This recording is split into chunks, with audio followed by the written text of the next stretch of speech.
David Dunkley of Tim McGraw's drummer and percussionist of 17 years or so, right?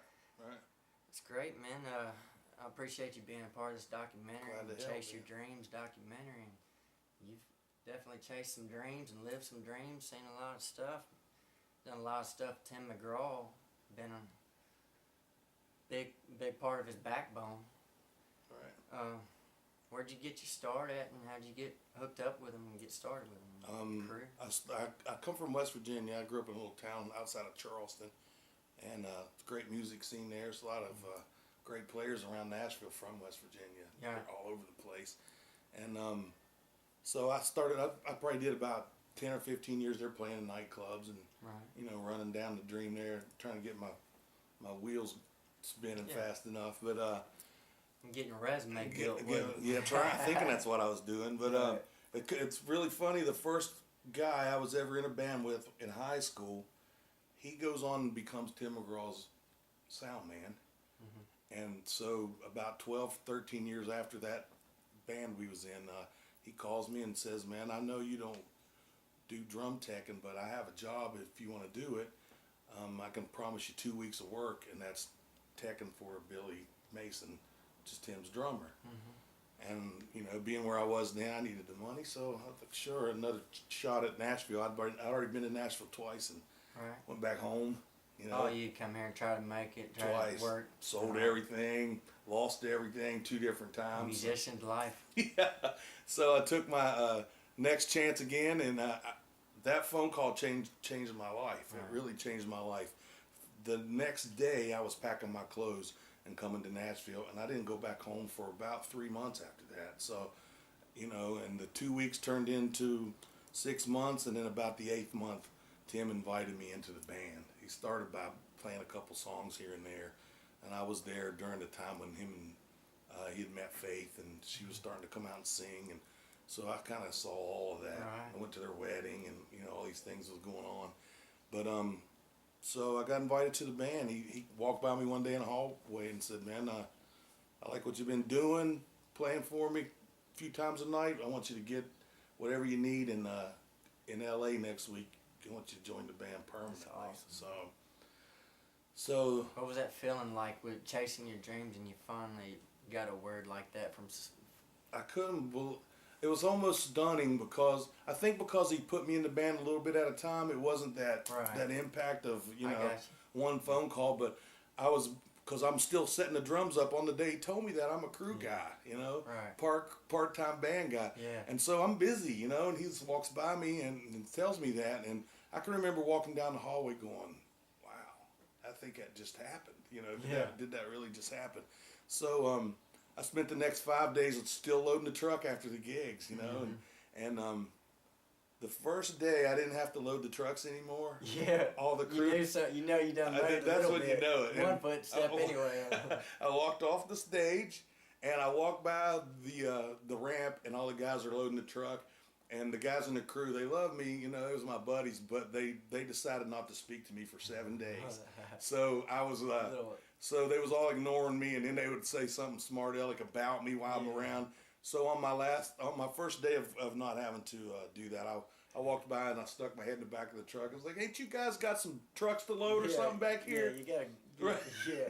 Get to work, So they hollered some obscenities at me, and yeah. then I went to the bus. And watched them work. But that was it. That was the. I don't think I even went in the music store for the next 15 years. I hear you. It's kind of nice, I guess. Right.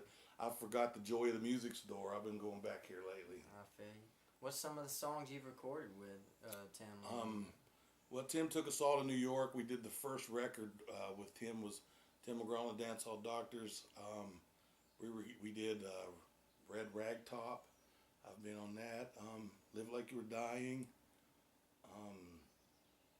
Watch the Wind Blow By. She's My Kind of Rain. My Little Girl for that movie soundtrack, Flicka. There's a bunch of them, man. I think 6 or 7 of them was #1 records. That Live Like You're Dying song was a huge song, and I'd done a little research and read about it and stuff, and read into his childhood life and seen You know, that I can see how that probably touched him. Being coming from Tub McGraw, a professional baseball player, and I kind of read into his life. It seemed like he kind of had it a little rough, and I can almost relate to him and his dad's experience. But as adults, right. trying to grow to get closer together as adults, right. and then Tug got sick. It was moving. You know, we all knew what was going on with Tug, and we was just watching it all happen, and it was weird that this song came along at that time. But I can remember him bringing us in the dressing room one night and playing us the demo of the song, and it was very moving.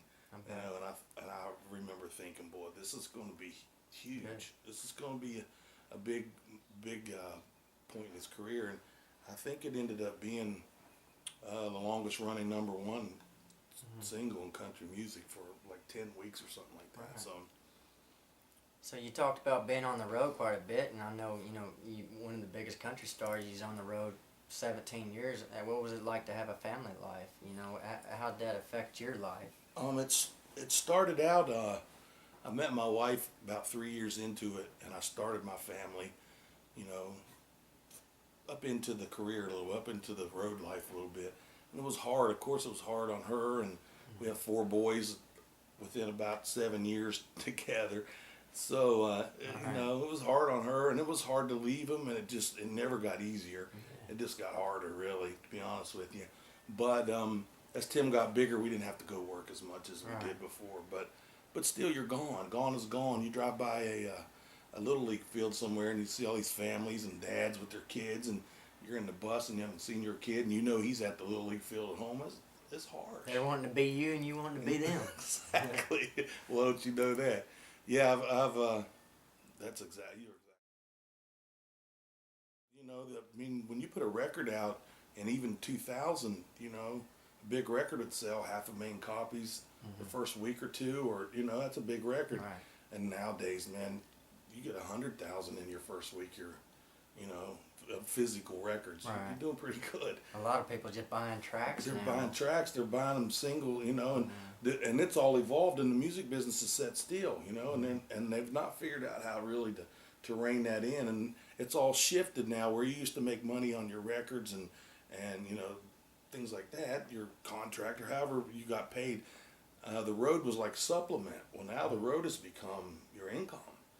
That and swag sales and things like that, man, that's where they're making their money. So now they got to go out and go to work. Yeah, they got to work for it. Yeah, you have to leave, So that's changed a lot. I still don't think the music industry's figured it out yet, how to capitalize on it and how to, because you can see them now, they're selling records different ways.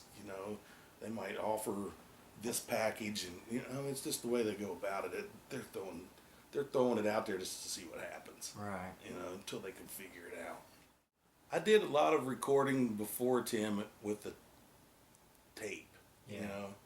And I loved the warm sound of all that. But most of the recording since I got with Tim has been it's been Pro Tools and digital stuff, and makes everything quicker. Right. You can detail it more. You're cutting and pasting. Plenty and all of this. effects. Plenty of effects. It's all there for the taking, and you don't have to physically have all that equipment there. It's pretty much all put in the computer now. As far as sound quality and you got sound men who's got these great ears going, the tape's warmer, and but stuff I don't hear it. Yeah. I become your average listener when I come home, and I've heard stuff made cheap and raw, but it'll have heart that makes up for something that someone spent a lot of money on, and it doesn't have the soul in it. You know what I mean? What about when Tim crossed over to the doing something with Nelly, and did the Over and Over Again? What was it like in his life and career? What do you think? That kind of took him towards a kind of another genre level almost, and they probably acquired fans from different fan bases and hip hop stations is playing it too and stuff. Did he ever really speak out much about how he... I think that happened while we was had some time off. Next thing I know, he's, next time I see him, he has a song. What I did with Nelly, and I actually played some blackjack with Nelly and Tim one evening, and he's a great guy. He's a really nice guy. And but I think you're right. It opened up a whole new, avenue of people to hear his music. Right. Then he did something with Def Leppard. Yeah. And then the last album we did with him, Neo sang on the last, actually the last recording I did with him. Cool. And that's a great song too. Right. Well, let's get into this. Tim McGraw had one of the biggest controversial legal disputes in pretty much the country. Been a mess, had it? Yeah, I guess, I guess probably the public only knows a little bit, so much about it. You got any input or opinions you'd like to throw out there on it? Well, I didn't get details of it, what's going on. I saw the result of the pressure on him at work and what he was carrying with him, and he was quite bothered by Curb for the whole last few years that I was there. They just kept throwing out greatest hits packages, and fans don't know that that's not him. Right. And they was the exercising clauses they had. I don't know if you've heard, but even recently now all this court stuff is supposedly near cleared up, and he has a new record with Big Red Machine or Big Machine, yeah. And now Curb is saying they're going to do a Tim McGraw and Friends record. Right. Where's it end? Right. I mean, what? And that's it. Just at some point, do I know it's vindictive? I don't know that, but from outside looking in, looks vindictive. Right. And I mean, I can't bite the hand that fed me with Curb or Tim McGraw, but it's just a mess. I don't see how you want someone to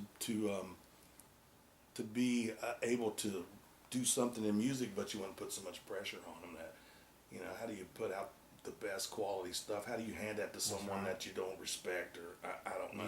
You feel like the record companies kind of walk over the artists? Yeah. Every one of them, or I don't know that. I don't know that firsthand, but it seems to me that if you're not, you can tell if you're not producing. You can have 3 or 4 big hits, and you might don't think that you're not might have to go get a job because you had your record on a jukebox. 15-minute right. shine of even fame. if it was 3 years, Right. I know guys who had hits, and they're security guards, and It's a rough business, and especially like you say, if you put out a whole album, you dedicate all your money, all your time and stuff, and they buy you one track and only 15,000 hits. You don't get your money back. Really that's not even getting your money back. Somebody's thinking, man, you made 15,000 off a song. Right. It took you a day or 5 minutes or something. Yeah, that's all great, but if you're trying to make a living being a songwriter, Right. We think about it. You think about what you put into a song. You're a great songwriter, and I love your stuff. You put heart and soul into it, and you sell it for $1. Yeah. You know what I mean? Mm-hmm. You can buy an app for your phone cheaper than that, or you know what I mean? Or spend more on an app. Right. So I don't know how that's fair. I heard Vince Gill quote not long ago. You know about what the fart app. Yeah. That's kind of where I was going with that. They said, why even be in the music industry? If they sell my song for 99 cents, they're selling fart apps for $1.29. I read that, man. That was great. Yeah, and he's right. He's absolutely right. Like he said, they're selling singles, in the '60s for $1. Yeah. You buy a record for $1. Right. And it's still $1. That don't make much sense, but people, you put it up to $3 and people will complain, Right. I remember when Tom Petty went up against a record company because they tried to make an album $10 instead of $8.99, and and he didn't want it to go to $10. So people, they complain one way or another, Right. So. Yeah, I understand what you're saying, man. You've been in drums pretty much your whole life, it sounds like, or since you was very young. Who was some of your greatest influences in drum? What made you want to start playing drums and inspire you? I grew up in rock bands and a lot, but before I started playing, I loved funk music and soul music and Isley Brothers, Earth, Wind and Fire, stuff like that. I really loved that stuff. And there's something about congas and timbales and you know, drums and all that together. That just Right. nothing moves me like that, you know. So you had old Chicago and Santana and stuff that was rocking, you know. But if it was full of drums, man, I was on it, and repeatedly, like records going all the time, and listen to the same song 40, 50 times, you know, dissecting it, and I just love it. I just love it, you know. Nothing like a good rhythm to move your soul. What's probably your most memorable, favorite experience out of your career with Tim McGraw? I always had a dream of playing Madison Square Garden, and I got to do it three times. Sell out show. Sell out show 3 times. You played some of the biggest tours